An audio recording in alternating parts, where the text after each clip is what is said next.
Good morning, everyone. How are you all? Good morning, sir. We Good are fine, morning, sir. thank We you. are fine, sir. And what about you? I'm also fine, beta. I'm also fine. Thank you, everyone. Beta, in today's session of your English subject, we have to start the vocabulary junction. No? Yes, we have to start the vocabulary junction because in our last session we completed the listening section. Thereafter, we are supposed to start the vocabulary junction because I left this one for the recording purpose, but I could not record the video, the theory session. So today I would be going through the theory of the topic, theory part of the concept, whatever is there in this section.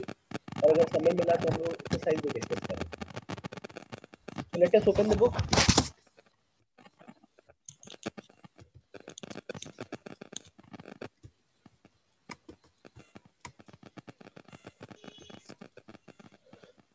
But there is a very important topic in the vocabulary section.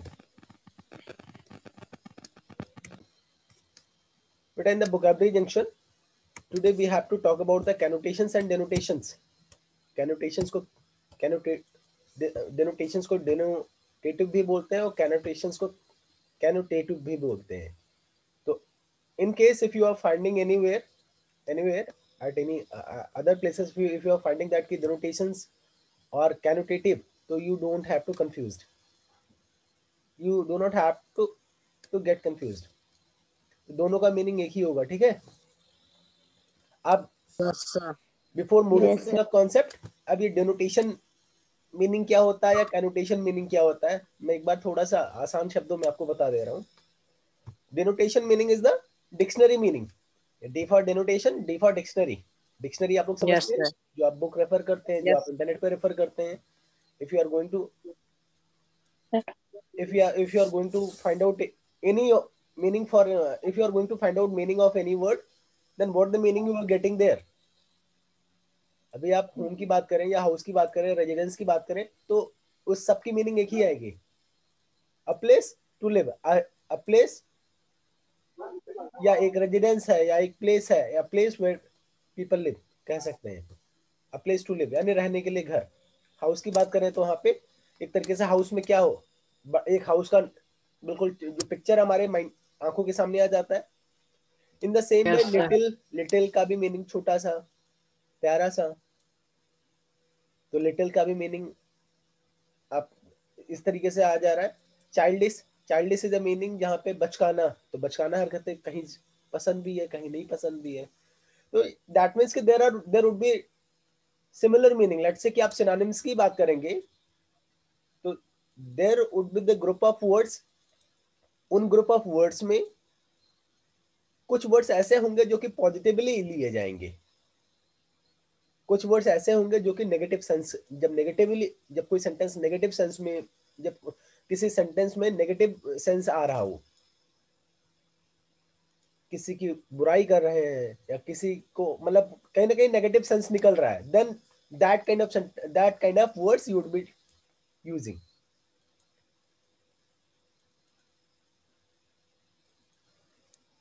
अब इसी के लिए बहादुरी और घमंड का भी एक तरीके से है. प्राउड, प्राइड, बहुत ज्यादा डिफरेंस नहीं है.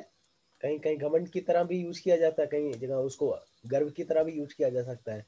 लेकिन जब गर्व को आप, उसी प्राउड को जब आप गर्व की तरह यूज करते हैं तो दैट, तो देयर द प्राइड या प्राउड, जिस भी वर्ड को आप यूज करें तो वही प्राइड आपका कैनोटेशन की तरह काम करता है. लेकिन जब घमंड के लिए यूज करते हैं तो घमंड is not a good thing, it's a negative thing. तो वहां पे उसी का मीनिंग उसी वर्ड से एक तरीके से डेनोटेटिव मीनिंग निकल रहा है, तो डेनोटेटिव वर्ड की तरह हम इसको यूज करेंगे. इसमें एक जानकारी, केवल एक नॉलेज है हम लोगों के लिए, कैनोटेशन एंड डेनोटेशंस. अभी इसको एग्जांपल के थ्रू समझेंगे और भी ज्यादा क्लियर होगा पिक्चर.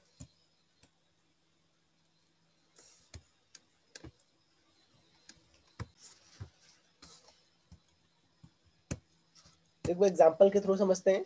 जो डेनोटेटिव मीनिंग क्या है, कैनोटेटिव मीनिंग क्या है. एक ही पर्टिकुलर वर्ड का जो डिफरेंट सेंस में अलग अलग अर्थ निकलते हैं, तो अगर पॉजिटिव सेंस में अर्थ निकल रहा है तो दैट इज अ कैनोटेटिव मीनिंग. यानी जो हम सेंटेंस के हिसाब से, जो सेंटेंस के स्ट्रक्चर के हिसाब से किसी भी वर्ड की जब मीनिंग, जब हम अपनी फीलिंग वहां पे सेंस के हिसाब से निकालते हैं तो वो कैनोटेटिव मीनिंग होता है. लेकिन जो डिक्शनरी में होता है वो थोड़ा सेंस समझ पाता है, उसको तो पर्टिकुलर एक वर्ड की मीनिंग उसको चाहिए होती है. तो जो डिक्शनरी सर वाली मीनिंग होती है दैट इज डिनोटेटिव मीनिंग, और as per the structure of the sentence, as per the sense of the paragraph, as per the paragraph, as per the sense of जो भी वहां पे सेंस बन रहा है, तो जो मीनिंग उस लाइन के हिसाब से, उस पैराग्राफ के हिसाब से या स्टोरी के हिसाब से बन रही है, तो that meaning is the connotative meaning of that particular word. तो दो तरह की मीनिंग होती है, उन्हें दोनों तरह की मीनिंग्स के बारे में हम लोग पढ़ेंगे। So let us read some of the lines from the poem. A little quiet girl my note is caught, a little quiet girl my note is caught. Look at the word in the bold. Here little is being used for the girl in the positive sense here. It gives an endearing image of the girl. जो यहाँ पे little है, little word है, ये कहीं ना कहीं इस गर्ल के लिए यूज किया है, जो कि एक तरीके से प्यार भरा संबोधन है।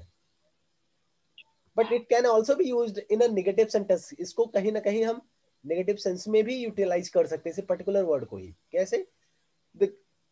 The goblin had a cruel little mind. The goblin had a cruel little mind. तो क्रूअल मीन्स एक तरीके से क्या होता है?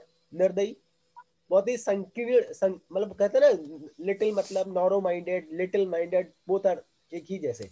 बहुत ही छोटी दिमाग का आदमी है, बहुत ही निर्दयी और छोटी दिमाग का आदमी है, बहुत ही। तो द गॉब्लिन हेड है, तो यहाँ पे लिटिल का सेंस क्या निकल रहा है? लिटिल हैज बीन यूज्ड, यहाँ पे छोटा का जो सेंस निकल रहा है वो नेगेटिव सेंस के लिए यूज किया गया है। Here the quality of being little is uncountable. Incountable, incompatible means क्या होता है? जो कि असंगत, मतलब कहीं ना कहीं बेहतरीन, मतलब जो आपका पॉजिटिव सेंस में नहीं है, असंगत दिख रहा है। तो लिटिल के ही दो अलग अलग तरह की मीनिंग्स आपने देखा, एक पॉजिटिव सेंस की बातें कर रहा है, एक नेगेटिव सेंस की बातें कर रहा है। एक और मीनिंग देखते हैं। Her mind seemed busy on some childish thought. अभी ये तो आपकी पोएम से ही है ना? Her mind seemed busy on some childish thought, शायद ये पोएम में था। यानी जो वो बच्ची कैसे प्रतीत हुई, कैसे देखी? वो इस तरह देखी कि जैसे वो बिजी हो किसी अपने बचकाना सोच में, बचकाना हरकतें जैसे करते हैं, बच्चों की तरह सोच रहे थे। तो उसी बचकाने, मतलब चाइल्डिश मतलब होता है बचकाना या बच्चों वाली हरकतें। तो बचकाना थॉट में वो बिजी थी। बट यहीं पे चाइल्डिश जो यूज किया, अब बच्चों के लिए जब आप बात करते हैं बचकाना, तो वो थोड़ा सा कहने के पॉजिटिविटी होता है, बच्चों का काम ही यही है। But if you look into this sentence, stop being so childish and take some responsibility. Stop being so childish and take some responsibility. बचकाना हरकतें बंद करो, बच्चे बनना बंद करो और कुछ रेस्पॉन्सिबिलिटी लो, कुछ आप रेस्पॉन्सिबिलिटी लीजिए आप। तो यहाँ पे कहीं ना कहीं चाइल्डिश को ये बोला जा रहा है कि नेगेटिव चीज है, मतलब इसको आप छोड़िए, इसको आप स्टॉप करें। You should stop childish being child, you should stop being so childish. बहुत ज्यादा बच्चे बनना बंद करो एंड टेक सम रिस्पॉन्सिबिलिटी। तो यहाँ पे चाइल्डिश को एक नेगेटिव सेंस में यूज किया गया है। In this sentence the word childish is used in a negative sense and means lazy and irresponsible. यहाँ पे जो चाइल्डिश का मतलब निकल के आ रहा है वो एक ऐसे, इसका मतलब ये है कि चाइल्डिश मतलब कहीं ना कहीं बहुत ही आलसी या बहुत ही रिस्पॉन्सिबल पर्सन है, इस उसके लिए चाइल्डिश यूज किया गया है। तो दैट मीन्स कि चाइल्डिश की जो मीनिंग यहाँ पे निकल के आ रही है वो नेगेटिव है और यहाँ पे पॉजिटिव है। अब यहाँ पे जो चाइल्डिश की मीनिंग हम अपने हिसाब से निकाल लेते हैं, यहाँ पे नेगेटिव निकाल रहे हैं, यहाँ पे आपको दिख रहा है पॉजिटिव मीनिंग निकल रहा है। कई बार होता है कि ना नेगेटिव रहता है ना पॉजिटिव रहता है। तो जब हम सेंटेंस के हिसाब से मीनिंग जो निकाल रहे हैं, यही इसी को कैनोटेशंस बोलते हैं। अब कैनोटेशंस आपका पॉजिटिव कैनोटेशंस होता है या नेगेटिव कैनोटेशंस होता है या न्यूट्रल कैनोटेशंस होता है। जहाँ पे आपको पॉजिटिव सेंस में यूज करता हुआ दिखे जिस वर्ड की मीनिंग, वो आपका पॉजिटिव कनोटेशंस होगा। जहाँ पे नेगेटिव सेंस में यूज करता हुआ दिखे वहां पे नेगेटिव कनोटेशन होगा। और जहाँ पे दोनों, ना पॉजिटिव ना नेगेटिव, दोनों नहीं पता चल रहा है, दोनों के लिए यूज किया जा सकता है, वो न्यूट्रल कैनोटेशंस होगा। लेकिन अगर आप डिक्शनरी में चेक करेंगे तो जो आपका डेनोटेशंस होगा ना, वो बिल्कुल चाइल्डिश का सेम ही एक मीनिंग बताएगा। अब कुछ भी हो सकता है कनोटेशन और डेनोटेशन का मीनिंग एग्जैक्टली सेम ही हो, इससे कोई फर्क नहीं पड़ता। आपका डेनोटेशन में भी वही मीनिंग बताया जो यहाँ पे चाइल्डिश का मतलब बता रहा है, कोई दिक्कत नहीं। डेनोटेशन और कैनोटेशन की मीनिंग सेम हो सकती है, लेकिन अंतर क्या है, डेनोटेशन में हमेशा मीनिंग वही रहती है डिक्शनरी में, बट कैनोटेशन में एज पर सेंटेंस मीनिंग जो है बदलती रहती है। तो जो मीनिंग बदलती है सेंटेंस के हिसाब से, जो मीनिंग हम निकाल रहे हैं, उसको कैनोटेशन मीनिंग कहते हैं। आई होप कैनोटेशन डेनोटेशन में अंतर तो समझ में आ गया होगा। Yes, sir. Yes, sir. Sir. तो connotation denotations already we have discussed. Now थोड़ा कंफ्यूज करने के बजाय अब यहाँ पे ही आपको एग्जांपल कुछ दिया है। प्लम्प, छवि, यहाँ पे दोनों का कहीं ना कहीं जो थोड़ा सा हेल्दी पर्सन है उनके लिए यूज किया जाता है।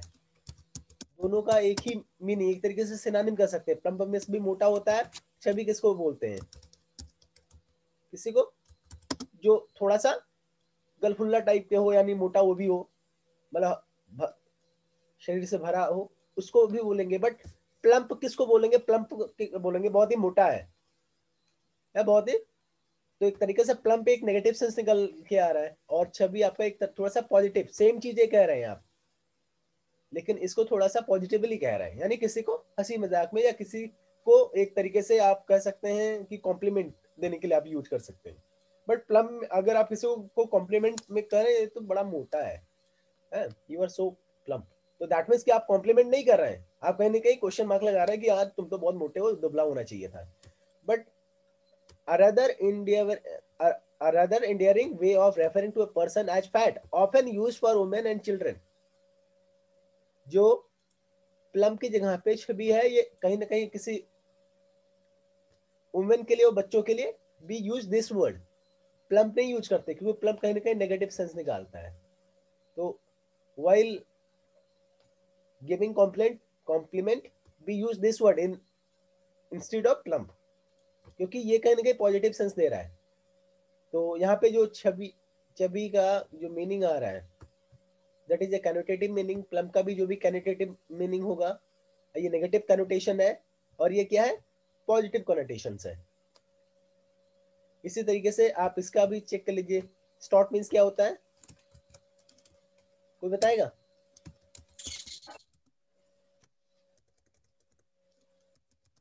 स्टॉट में एक तरीके स्टाउट मीन्स क्या कह सकते हैं, actually also I am not clearly, gives us a sense of the person being thick set thought, fat often used for the man। okay,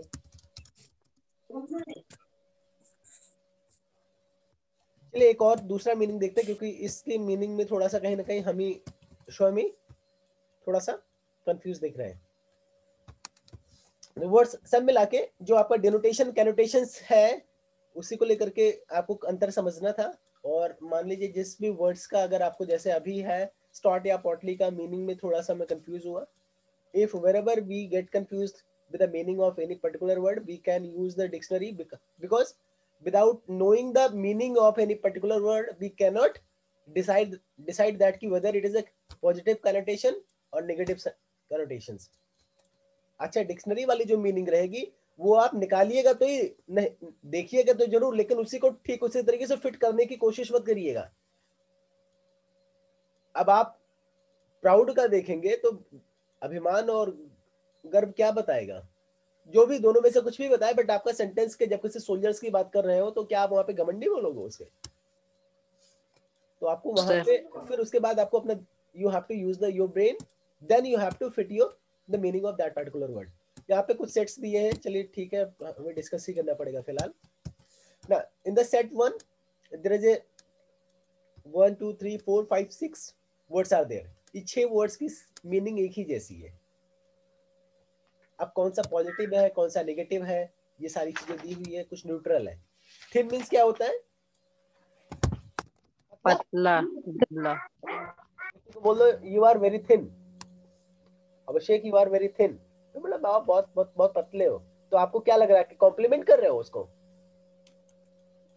ये कहना कि यू आर वेरी थिन, तो आप कॉम्प्लीमेंट नहीं दे रहे हैं। तो दिस इज ए कहीं ना कहीं जो थिन वर्ड है ये कहीं ना कहीं नेगेटिव सेंस निकाल रहा है, इसीलिए यहाँ पे क्या बोला गया है। अब थिन मतलब अब ऐसा भी नहीं कह सकते कि दुबला है नेगेटिव है या पॉजिटिव, या फिर थिन आपका न्यूट्रल जेंडर एक तरीके से है। एन ई आपका न्यूट्रल होगा, एन से नेगेटिव होगा, पी से पॉजिटिव होगा, जो आपको यहाँ पे दिया है। तो थिन आपका अब किसी पर्टिकुलर पर्सन के लिए ना बहुत ही मोटा है ना बहुत ही दुबला है, आवश्यक से ज्यादा दुबला है या नहीं है। तो थिन आपका कहीं ये डिपेंड करता है सेंटेंस के हिसाब से। जो थिन वर्ड है वो कई बार नेगेटिव सेंस में भी यूज किया जा सकता है, किसी पर्सन के लिए बोले तब तो आपका वहां पे नेगेटिव सेंस निकालेगा, लेकिन कई बार किसी सामान के लिए अगर यूज करेंगे तो वहां पे पॉजिटिव सेंस निकाल देगा। तो thin is a kind of neutral connotation. But वहीं पे जब बात करते हैं आप स्लिम की, तो किसी सामान के लिए तो स्लिम यूज नहीं करेंगे, किसी पर्सन के लिए ही यूज करेंगे। Yes, slim sir. आपका कहीं ना कहीं पॉजिटिव कनोटेशन है। स्लिम मतलब भी पतला होता है, स्लेंडर मीन्स भी पतला होता है, लैंकी मीन्स भी पतला होता है, स्किनी मतलब भी पतला होता है। पतला यानी दुबला पतला, यही दोनों, चाहे दुबला बोले या पतला बोले। तो लैंकी अगर किसी को बोलो यू आर सो लैंकी, तो लैंकी आपका लैंकी मतलब दुबला पतला, यानी जो थोड़ा सा कहीं ना कहीं शरीर से दुबला हो, जो पतला मतलब इतना पतला हो जो कि नहीं होना चाहिए, तब आप वहां पे लैंकी यूज करेंगे। ये अवस्था बताने के लिए थिन यूज किया जा रहा था, तो ये न्यूट्रल हो गया। लैंकी आपका इतना दुबला नहीं होना चाहिए, कहीं ना कहीं जरूरत जो जितना होना चाहिए उससे उससे ज्यादा दुबले हो, उससे ज्यादा पतले हो, तो वहां पे लैंकी यूज करेंगे। तो लैंकी मीन्स दुबला या पतला। तो इसीलिए जब लैंकी किसी पर्टिकुलर पर्सन के लिए यूज करते हैं तो वो वहां पे नेगेटिव सेंस निकालता है। लेकिन उसी को अगर आप स्लिम बोल देते हैं, इसका मतलब भी पतला ही होता है। किसी आप बिल्कुल शरीर के भरे आदमी से ऐसा नहीं आप बोल सकते हैं कि आप यू आर सो स्लिम, तो उसको स्लिम नहीं बोल सकते। तो स्लिम आपका पॉजिटिव कहीं ना कहीं जब बहुत ज्यादा कोई फिट हो एक तरीके से, मतलब दुबला ही हो लेकिन थोड़ा सा, तो उसको आप स्लिम बोल सकते हैं, स्लेंडर बोल सकते हैं। बट लैंकी और स्किनी, स्किनी और lanky both are the negative, both both words are used as a negative sense. दोनों का भी मतलब भी दुबला पतला ही होता है। यहाँ पे एक हुआ जांत। ये जांत मीन्स क्या होता है? इसका मतलब भी छीड़, दुबला पतला। ठीक है, this is a new word. आपको थिन मीन्स पता होगा, स्किनी मीन्स पता रहा होगा, स्लिम मीन्स पता रहा होगा, स्लेंडर आपके पंपकिन वाले चैप्टर में आया था ना, जब पंपकिन Yes, बात sir. करते हैं कि आप Yes, sir. Sir, sixth में था. सिक्स वालों को शायद में पढ़ा रहा था। तो स्लेंडर आपके आप लोगों ने पढ़ा Yes, sir. It's a new words, जो कि कहने के आपकी वोकैबुलरी स्ट्रॉन्ग करेगी कि इतने तरह के इतने सारे वर्ड्स हैं, सबका मीनिंग एक ही जैसे दिख रहा है। अग्रेसिव, अग्रेसिव कहीं ना कहीं गुस्से वाला जो अग्रेसिव होता है, यानी कहीं ना कहीं आक्रामक। अगर कोई बोले he is very aggressive person, वो बहुत ही आक्रामक पर्सन है, बहुत ही अग्रेसिव टाइप का, बहुत ही गुस्सैल टाइप का है। असर्टिव, असर्टिव जो अग्रेसिव है वो नेगेटिव सेंस में यूज किया जाता है। आप किसी को अगर बता दो he is very aggressive person, तीसरे को बता रहे हो कि चलो तो सर तो बहुत एग्रेसिव पर्सन है, तो यानी सर से लोग डरेंगे।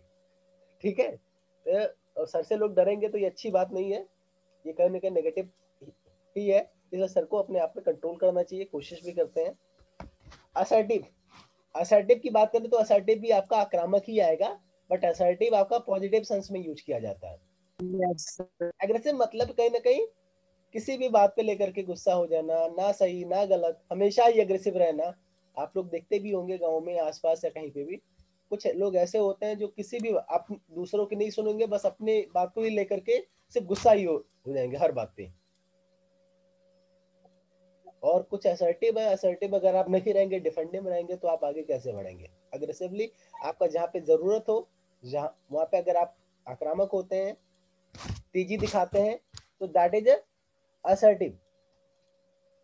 अब इसी तरीके से आता है डोमिनेरिंग। अब डोमिनेरिंग मीन्स एक तरीके से होता है रौबदार या घमंडी, रौबदार या घमंडी। डोमिनेरिंग मीन्स रौबदार या घमंडी, जो अग्रेसिव पर्सन है उसी के लिए ही यूज किया जाता है कई बार।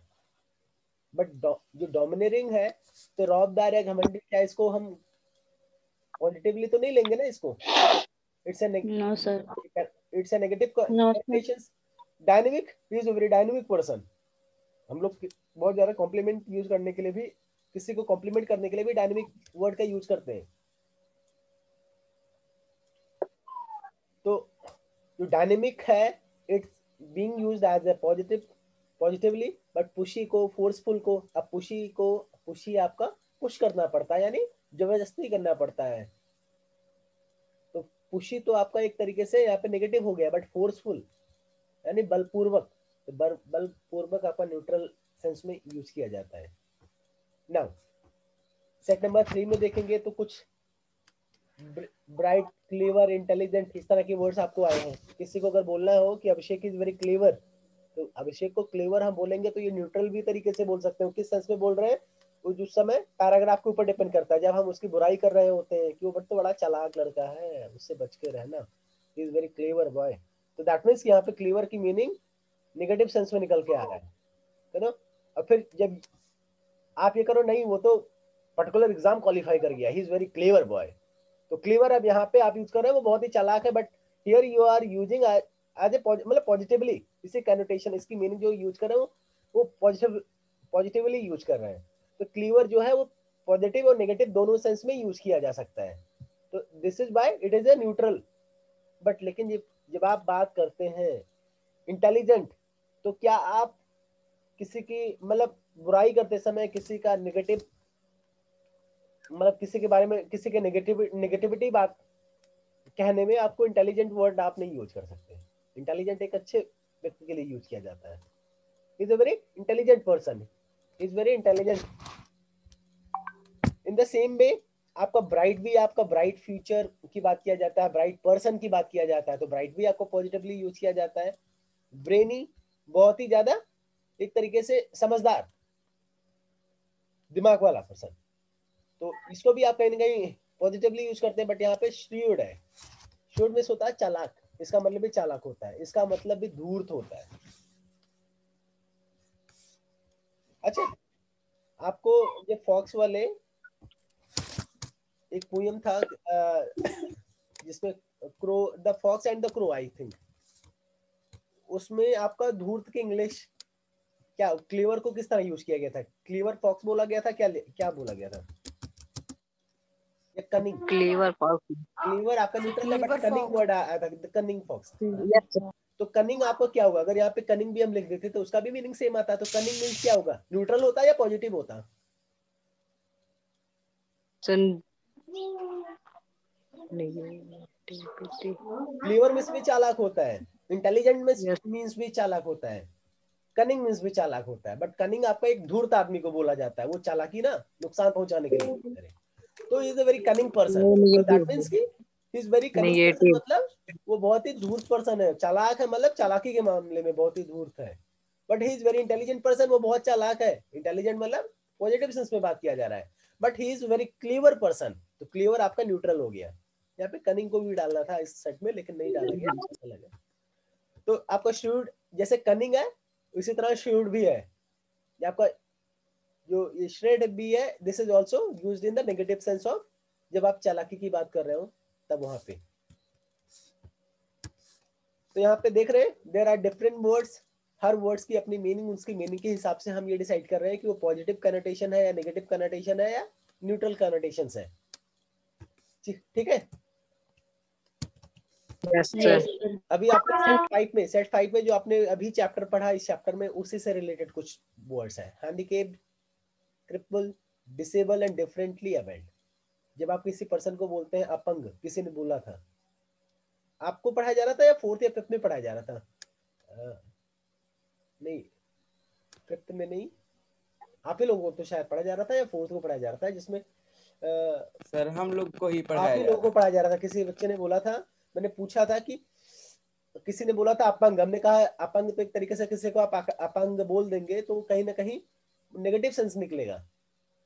सर बोलते हैं तो न्यूट्रल हो जाएगा, विकलांग बोलते हैं तो न्यूट्रल हो जाएगा, लेकिन दिव्यांग बोलते हैं तो हमेशा उसको पॉजिटिवली ही लिया जाएगा।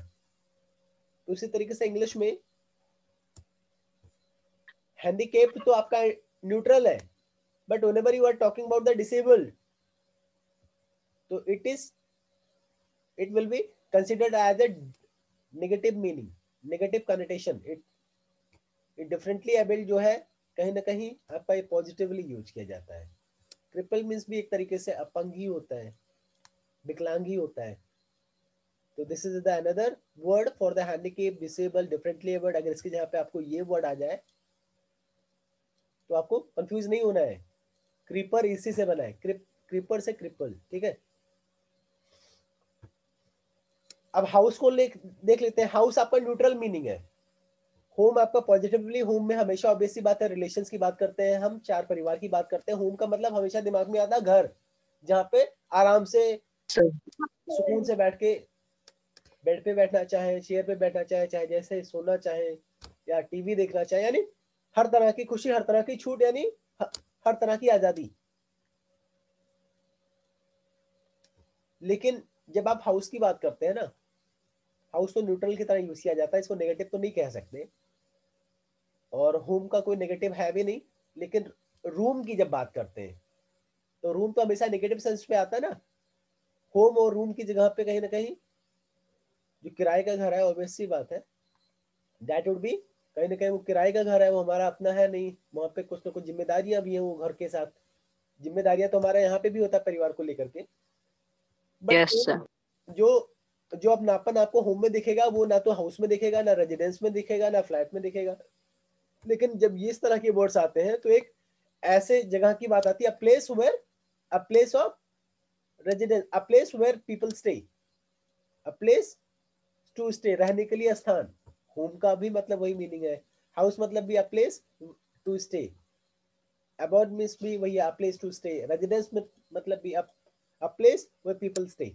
ये सबकी मीनिंग एक आ रही है, बट ये होम जो है इट इज यूज, अगर आप कहीं पॉजिटिवली बात कर रहे हैं तो होम वर्ड यूज करेंगे तो उसका बेहतर मीनिंग निकलेगा, पॉजिटिव कनोटेशन ज्यादा बेटर होगा। तो यहाँ पे यस तो कुछ सर एग्जांपल हुए, pretty, beautiful, handsome, fair. Beautiful को यहाँ पे न्यूट्रल में रख दिया गया है, मुझे नहीं समझ में आ रहा है। ब्यूटीफुल को हमेशा लोग पॉजिटिवली ही यूज करते हैं, किसी ड्राइंग को बोला जा रहा है this is very beautiful drawing. Decoration को लोग ब्यूटीफुल डेकोरेशन, उसको हैंडसम डेकोरेशन नहीं बोलते। तो इसको यहाँ पे आपके बुक में न्यूट्रल में रखा गया। हो सकता है कि कुछ एग्जांपल अगर होते तो और भी क्लियर होता, लेकिन लगभग जितने भी बार आप देखेंगे then you will be getting that beautiful words use as a positively maximum. Pretty भी आपका, प्रेटी तो ऑब्वियसली आपका हमेशा ही पॉजिटिवली ही यूज किया जाता है, हैंडसम भी पॉजिटिवली ही यूज किया जाता है, फेयर भी, ब्यूटीफुल भी आपका पॉजिटिवली ही मतलब यूज किया जाता है, बट कहीं पे नेगेटिव सेंस हो सकता है हमें एग्जांपल भी मिल जाए आपकी बुक में।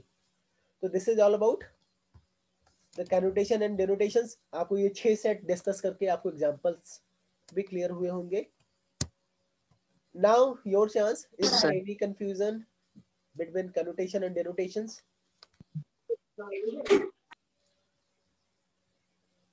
अगर आपको इसमें से मैं पूछूं इसमें connotations और denotations क्या है तो आप बता सकते हैं क्या मैंने ये पढ़ाया है, connotation और denotation पहचानना। हर वर्ड का connotation मीनिंग निकलेगा, हर वर्ड का denotation मीनिंग निकलेगा। connotation denotation कुछ ऐसा नहीं है कि आपको अंतर फाइंड आउट करना है। अग्रेसिव का जो डेनोटेटिव मीनिंग होगा, यानी जो डेनोटेशन होगा, वो जो आप डिक्शनरी में देखते हैं सिर्फ आप कोई भी मीनिंग बता देते हैं तो that is a denotation. But as per the sentence जो अग्रेसिव का मीनिंग निकाल रहे हैं तो दैट इज ए कैनोटेशन। वह मीनिंग क्या होगा? कैनोटेशन, नोटेशन कैनोटेशन मीनिंग होगा। अब वो कैनोटेशन मीनिंग या तो पॉजिटिव होगा, या तो नेगेटिव होगा, या तो न्यूट्रल होगा, ठीक है। लेकिन जब पॉजिटिव सेंस, आपका सेंटेंस पॉजिटिव हो, जब आपका सेंटेंस पॉजिटिव सेंस निकाल रहा हो, पॉजिटिवली बोला जा रहा हो, तो वहां पे आपको पॉजिटिव कनोटेशन ही यूज करना चाहिए। अगर आपका सेंटेंस नेगेटिव सेंस में जा रहा है, अगर आपका सेंटेंस जो है नेगेटिव सेंस निकाल रहा है, तो वहां पे आपको नेगेटिव कनोटेशन भी यूज करना चाहिए। As per the sentence you have to use the word for the same meaning जो भी पर्टिकुलर, क्योंकि हर मीनिंग के पॉजिटिव वर्ड्स भी मिलेंगे, नेगेटिव वर्ड्स भी मिलेंगे। Okay Yes, sir. तो कनोटेशन डेनोटेशन सभी को समझ में आ गया? Yes sir Yes, sir. Yes, sir. अभी करना क्या है, classify these words based on their connotations, positive और negative. Use a dictionary if you are not aware of the meaning of a word. To have been done for you. चलिए ठीक है, अच्छा है बेटा। There are around 12 words, there is exactly 12 words.